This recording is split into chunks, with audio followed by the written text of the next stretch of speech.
तो दोस्तों आज मैं जो कहानी बताने जा रहा हूँ वह सब्र विषय पर है। बार की बात है जब महात्मा गौतम बुद्ध जी अपने शिष्यों के साथ धर्म प्रचार प्रसार के लिए पूरे भारत देश के भ्रमण करने के लिए निकले थे। उसी दौरान वह एक जंगल से गुजर रहे थे, तभी उन्हें बड़ी जोर की प्यास लगी। उन्होंने अपने एक शिष्य से कहा कि हे शिष्य, जाओ और मेरे लिए पानी की कोई व्यवस्था करो, पानी लेकर आओ कहीं से। उनका वह शिष्य तुरंत ही पानी की खोज में निकल पड़ा। पानी की तलाश में कुछ दूर निकल जाने पर उसे एक नदी दिखाई देती है, लेकिन उस शिष्य ने देखा कि नदी में बहुत से लोग नहा रहे थे। नदी में कुछ लोग पशुओं को धो रहे थे, नदी में कुछ औरतें कपड़े धो रही थी, कुछ लोग बर्तन धो रहे थे, अर्थात वह नदी का पानी बहुत ही ज्यादा गंदा दिखाई दे रहा था। वह शिष्य समझ नहीं पा रहा था कि उस गंदे पानी को कैसे अपने गुरु के पास ले जाए, क्योंकि इस नदी का पानी तो बहुत ही ज्यादा गंदा है, वह पानी पीने के योग्य नहीं है। अर्थात वह शिष्य निराश होकर वापस अपने गुरु के पास चला आया।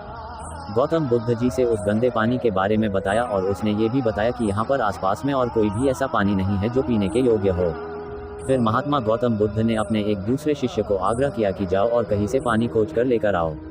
उनका दूसरा शिष्य भी पानी की खोज में निकल पड़ा। उसने भी आसपास पहुंच छानबीन करने के बाद ये निष्कर्ष पाया कि सचमुच में कहीं भी पानी पीने योग्य नजर नहीं आ रहा है। उनका ये दूसरा शिष्य उस नदी के पास जा खड़ा हुआ जहाँ पर उनका पहला शिष्य पानी के तलाश में आया हुआ था। उसने भी सचमुच में वही नज़ारा देखा जो उसके पहले साथी शिष्य ने देखा था कि पानी वहाँ का सचमुच में बहुत ज़्यादा गंदा है। इधर महात्मा गौतम बुद्ध जी पानी का इंतजार कर रहे थे, तभी उन्हें ये दिखाई पड़ा कि उनका दूसरा शिष्य पानी लेकर आ रहा है। पास आने के बाद महात्मा गौतम बुद्ध जी ने उससे पूछा कि तुमने यह पानी कहाँ से लाया, आसपास तो कहीं साफ पानी था ही नहीं, फिर तुम ये साफ पानी कहाँ से लेकर आ रहे हो। तो उनके दूसरे इस शिष्य ने यह जवाब दिया कि गुरुदेव, मैं यह पानी उसी नदी से लेकर आ रहा हूँ। सभी लोग बड़े ही आश्चर्यचकित हो गए कि यह कैसे हो सकता है। पहले शिष्य ने तो ये बताया था कि उस नदी का पानी बहुत गंदा है। महात्मा गौतम बुद्ध ने अपने इस दूसरे शिष्य से इस साफ पानी का रहस्य पूछा। दूसरे शिष्य ने बड़े ही नम्र भाव से बताया कि मैं भी उस गंदे पानी को देखकर बहुत ही परेशान हो गया था कि अब क्या करूं, साफ पानी कहां से लेकर जाऊं। लेकिन तभी मेरे दिमाग में यह विचार आया कि क्यों न मैं इन सभी लोगों का यहां से जाने का इंतजार करूं, अर्थात जैसे ही वह लोग यहां से चले जाएंगे नदी का पानी इस्तेमाल नहीं होगा तो धीरे धीरे शांत हो जाएगा और गंदे पानी के अंदर के सारे मिट्टी स्थिर होने के बाद नदी के जमीन की तल पर बैठ जाएगी और ऊपर का सारा पानी साफ हो जाएगा। और अंततः यही मैंने किया, उन लोगों का जाने का इंतजार किया और जैसे ही वह लोग चले गए पानी धीरे धीरे स्थिर हो गया तथा उस पानी में घुले हुए सारी गंदगी नदी के तल में जाकर बैठ गई, जिससे ऊपर का पानी साफ दिखने लगा, यानी पानी साफ हो गया।